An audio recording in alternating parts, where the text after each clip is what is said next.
Hello! It's Monday, and Capcom Showcase was better than nothing. So we're gonna watch some highlights from the short half-hour presentation they put on today. And then after that, I'll go through a few indie trailers that stand out to me based on a quick review of what I know is coming to Switch. So it's good that the Capcom Showcase was much better than it was the year before. The year before, it was almost an embarrassment. But this time, there's some Resident Evil 4 information. There's some Capcom Arcade Second Stadium and Capcom Fighting Collection information. There might be more. So I'm just going to jump through and see what catches my attention, and we'll talk about it as it happens. I think this game looks incredible. It's actually one of my games of the show at the moment. And I'm so stoked. I haven't been this excited about a Street Fighter game in years. Literal years. But yeah, it looks like they're just basically wanting to spotlight things and then transition into Capcom Fighting Collection. Which I am still excited for, even though Arcade Second Stadium really did a number on making it a little less exciting. Because honestly, what you're getting is you're getting Vampire Savior 2 and another Vampire Savior game and Red Earth as exclusives to this, on top of all 10 games being online with additional features. I'm still interested in it because it's like the premium version, and I love Capcom fighting games. They're some of my favorites, so I'm down, and I'm gonna probably get all of Arcade Second Stadium as well when that comes out next month, despite the 10 games that are carryover between Street Fighter Anniversary Collection and Fighting Stadium. And it gets even higher when I start throwing Beat 'em Up Bundle in there, since King of Dragons and Knights of the Round also are on here. But there's a lot of good stuff appearing on this set, including the Saturday Night Slam Masters, which is kind of the big surprise. I'm glad they worked that out. And there's a few games that have never been re-released since the original arcade, at least in terms of a console release, like Capcom Sports Club, Pnickies, and a couple others that I can't immediately think of because they're not in front of me anymore. And then, of course, the two Mega Man games are also fantastic inclusions. So ultimately, it's good that this is here. It's combined with the first Arcade Stadium, the most comprehensive catalog of Capcom's arcade output that they've ever put out. So that's fantastic. I am excited for both of those, even though I wish there was a bit more to Arcade Second Stadium. And I don't really care for Exo Primal, so we're going to skip this. Right, there was something about Dragon's Dogma that just popped up as I was zooming through things.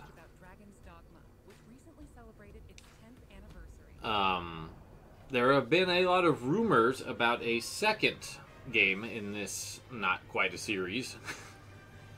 And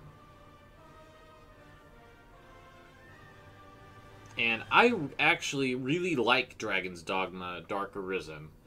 I thought it was a fantastic game once you get through that initial difficulty spike. This is like the closest to a Souls-like that I've ever gotten into that type of genre. And it's a little bit more fair. Although it is still really hard. At first. I have thought about wanting to pick this up on the Switch. So yeah, they've got an announcement coming up later this week. Celebrating 10 years. And doing more. So I guess that's just to get a little bit more hype around that announcement. So I'm going to bet that Dragon's Dogma 2 will be announced in a couple days. So that's exciting.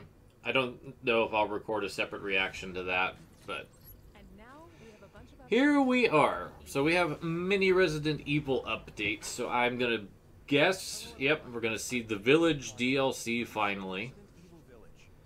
I have heard that there is spoilers for anyone who hasn't played Village here.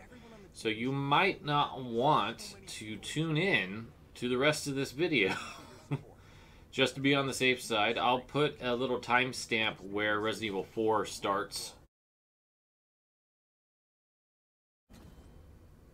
Alright, world premiere of the DLC for Village. It's going to be on Rose, which I had hoped. I really had hoped that the DLC would focus on Rose and not on Chris. I want to see what she's about.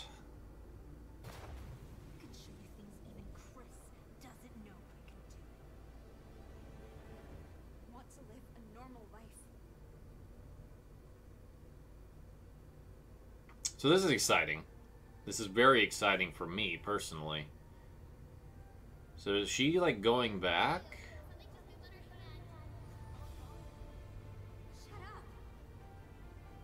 Alright, well, this poor child has been harassed. Ooh.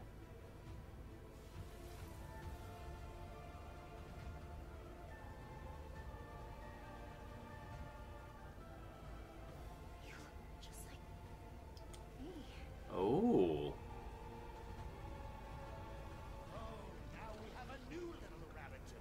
Oh. So the merchant turns on you. Intriguing.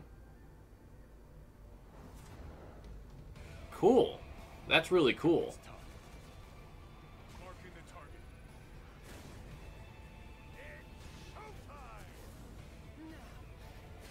All right. Characters that I think should be in Mercenaries. All right, well, that was good. That was a good announcement for Village. Wow, we actually get to see Ethan's face. And wow, we get to play this in third person? That's cool. They did some neat stuff for the DLC and for some free expansion stuff. Oh, and Reverse. The game that nobody wants, but Capcom just can't stop developing. Super cool. I wasn't sure if they were going to go with Rose for a DLC chapter or not, so I'm kind of excited about that. I think that that's a good call. I really do. And now I'm kind of intrigued where Resident Evil 9's going to go.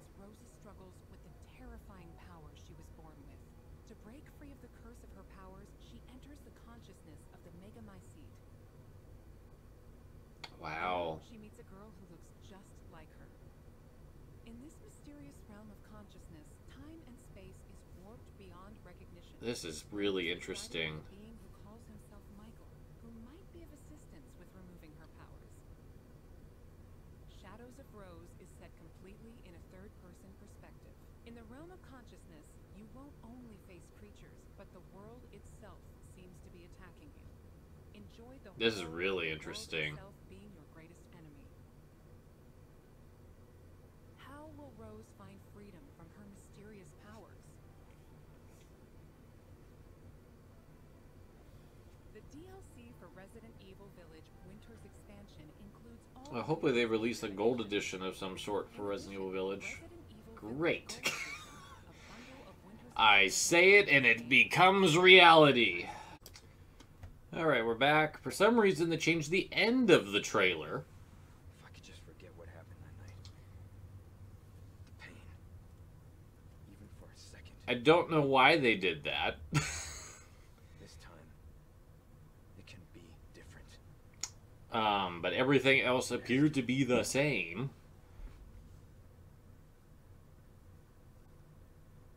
So, other than confusing me, I don't really know what the decision-making was, but Now I think we might actually learn a little bit more about what's going on. Producer of Resident Evil 4. This title is a reimagining of Resident Evil 4, based on the original. So yeah, it's a reimagining, which we knew. To other titles in the series, we are carefully preserving what makes I really like that key art. while updating it with modern flourishes for everyone to enjoy when it launches in 2023. Today, we'll reintroduce a bit of the game's story. Resident Evil 4 is set 6 years after Alright, so the we're getting a events little bit of of background. depicted in Resident Evil 2 and Resident Evil 3. The main character of the game, Leon S. Kennedy, survived the Raccoon City incident and was assigned as an agent directly under the President of the United States. Leon is dispatched to a quiet village in Europe as part of a mission to rescue the kidnapped daughter of the President. Yeah, we're getting some shots. Leon is much more Getting some new mature stuff here. due to his past experiences. The Ganado, the main enemies of this game, wait for him. The experience of being attacked by hordes of crazed Ganado is truly an iconic moment from Resident Evil. In order to truly bring out the concept of terror of people controlled by madness, the Ganado have been completely redesigned. Okay, so they've been redesigned. Let's take a closer look. Yes, let's take a closer look at the game itself, shall we? The over-the-shoulder camera returns, of Ooh, course. it's so moody. Leon arrives at a dense and dangerous forest. We want to nail the feeling of loneliness and fear of not knowing what lies ahead. Yeah, I think they're pulling it off. Of course, there will also be thrilling battles. People that played the recent Resident All Evil right. 2 and Resident Evil 3 should find this familiar. Crouching under something is something you never did in the original one. Where we'll have more information on the game. Resident Evil 4 is being developed for PlayStation 5, Xbox Series X, Wow, that was the Series briefest S, of teases. and PC. The release date will be March 20. These titles are available for PlayStation 5. That'll probably be out in a few months. Series S beginning Well, today. how about now? In addition, PlayStation 4, Yep. Xbox So yeah, One, no additional and cost Nintendo if you have it will upgrade already. to current gen. For today's Alright, well, that is Capcom Showcase. Which was fine. It was better than expected. Like I said, last year was very unexciting. So I'm going to take a quick look at the news to see what cool game trailers popped up at the Guerrilla Collective and other announcements for today, and we'll be right back. We're back. I found 8 trailers from Xbox yesterday and the Guerrilla Collective today, as well as a couple that I missed from earlier in the week. That is last week. That I did talk about. So let's start with what I thought was the standout game at the Xbox show yesterday, The Last Case of Benedict Fox. This is a super cool looking Metroidvania with a very supernatural, Lovecraftian vibe to it that I think just nails the mood perfectly. Easily the most impressive looking game from a gameplay perspective for me personally. I think this game has an incredibly smooth art style and is doing something with the genre that you just don't see as much.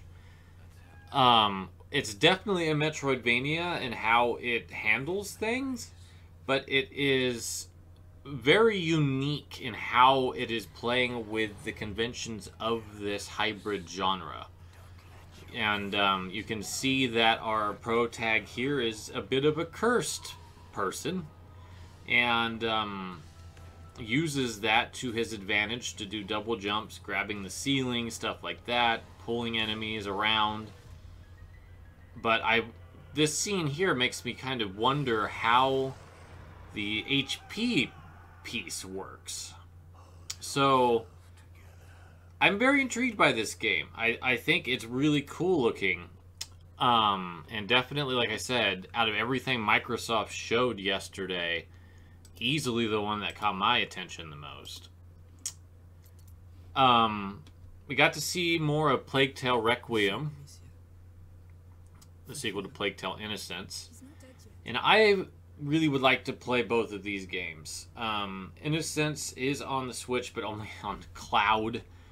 And this is also coming to Switch, but also on the cloud. And I am not paying money for a product that I cannot physically have in my hands or actually store the entirety of the game on the system itself. I don't really like digital games in a sense as it is, because a publisher or a console owner can at any moment decide that nope, it doesn't exist anymore and it's gone. When it comes to physical media, that is impossible unless you destroy everything that exists. So that's my big argument. And cloud, basically you sacrifice the ability to even have a digital copy on your system. You're playing it off of a stream, and if they decide to pull the plug, there's your $60 out the window, because you'll never be able to play it. And if you don't have good enough internet, you won't be able to play it optimally. It just doesn't make sense to me to do things that way. And I'm glad that not many games have actually gone that route for the Switch.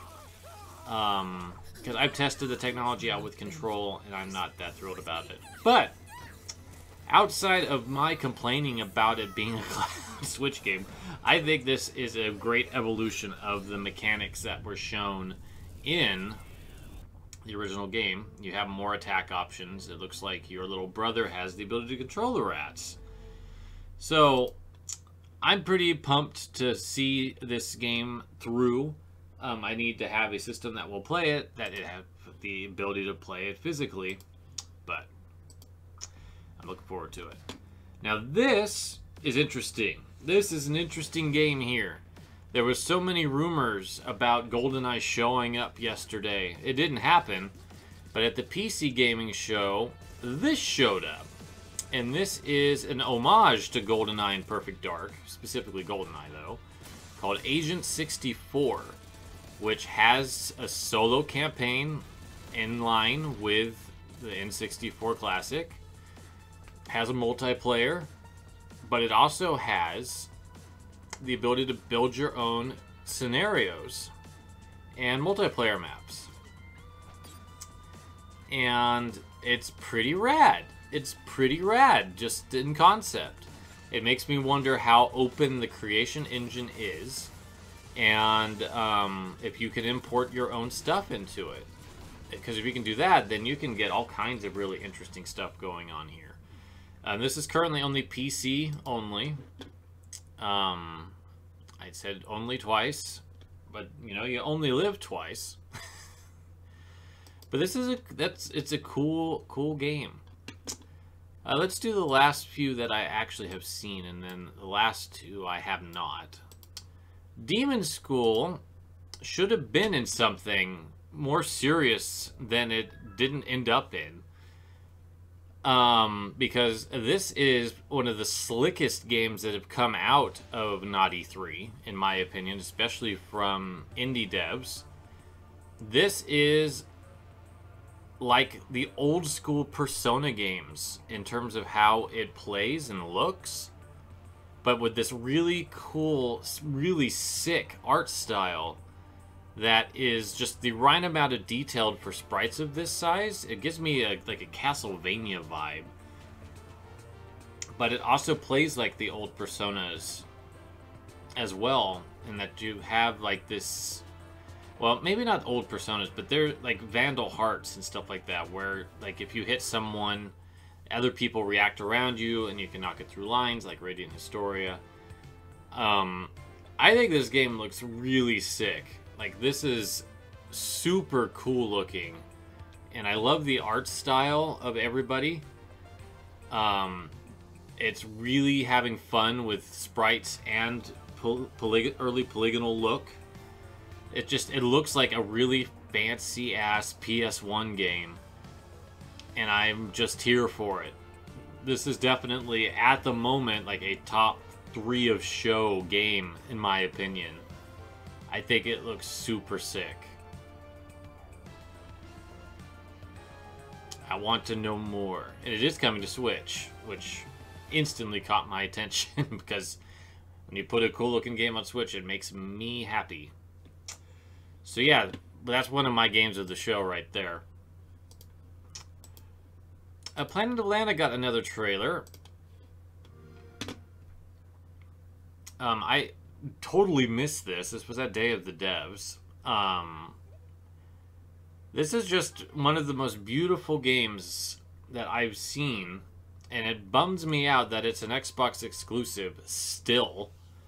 That has not changed. So I will probably never play it.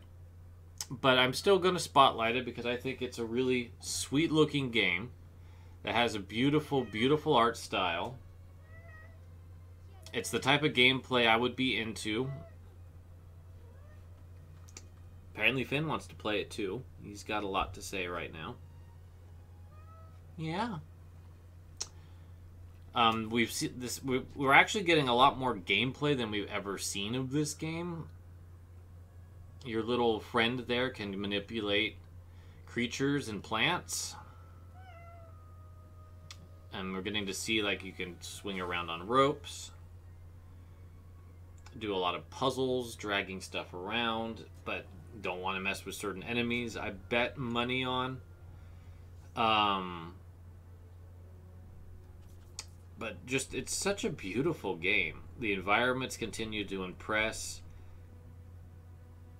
The animation is solid. I think this is just a lovely looking game. And this has definitely been the biggest look at it yet. I just think that it's the type of game that would really resonate with me, and it makes me sad that I'm not going to be able to play it unless it ends up on the PS5 at some point down the road. It's just interesting to me that they decided to make this an Xbox exclusive, because it's not an Xbox game, it's Thunderful that's publishing it. But Planet of Lana, really cool game. One that I still think it continues to impress even after seeing it 3 times now. This is a brand new Little Nemo game. The IP is no longer privately owned. It's a public domain. So this is a spiritual successor of sorts to the Capcom Little Nemo game. But this is definitely doing its own thing. But it's got a gorgeous art style. It actually reminds me a lot of the Boy and His Blob game that WayForward did for the Wii. Incredible animation. Cool character designs. It does seem to have some Metroidvania-esque component to it. And it reminds me a lot of like Mario 2 in terms of how you interact with the world, which I think is kind of a unique mechanic.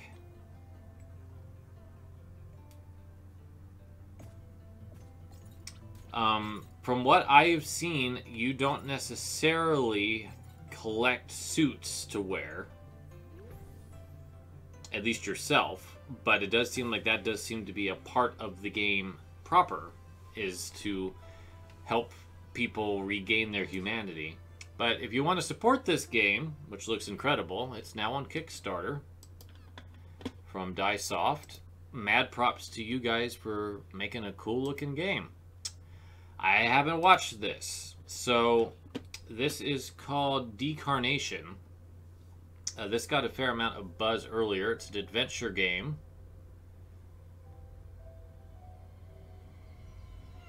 That looks really nice. But I think it also has some horror elements going on with it. Yep, sure does. Finn is not watching this video, being spooked, by the way. He's just excited I'm home and wants to tell me all about his day, apparently. Yeah, this looks interesting, which is why I pulled it up. Very interesting. It looks like it's going to be tackling some interesting subject matter as well. But look at this art. This art is rad. That's what actually caught my attention, was just how interesting this art is. So yeah, that is coming to Switch, so I am intrigued to find out more. Our last game is Onsen Master. which takes us inspiration from Spirited Away. So you run a bathhouse.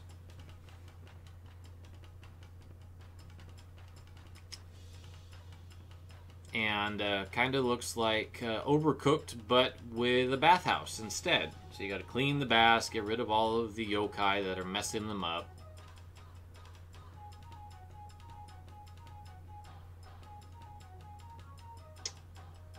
Make sure that people don't get hurt by slipping on stuff on the ground. Stuff like that. I don't really know if this is a game that really catches my attention per se, because I'm not really into this type of gameplay where you have to do something and then kind of go around and check all these stations while you're trying to do other stuff. But it looks cool, and I like promoting little games like this on my channel that definitely have a unique approach to things. Alright, well that is going to do it for this Levels Plus reaction. There's still no news about a Nintendo Direct yet, so as of right now, this will be the end of the reactions unless Nintendo announces something for the week. So, if that is the case and Nintendo decides, nah, not going to do it, then we'll see you on Sunday. If Nintendo does decide to do a Direct, we'll see you sooner than that. Thanks for watching, friends.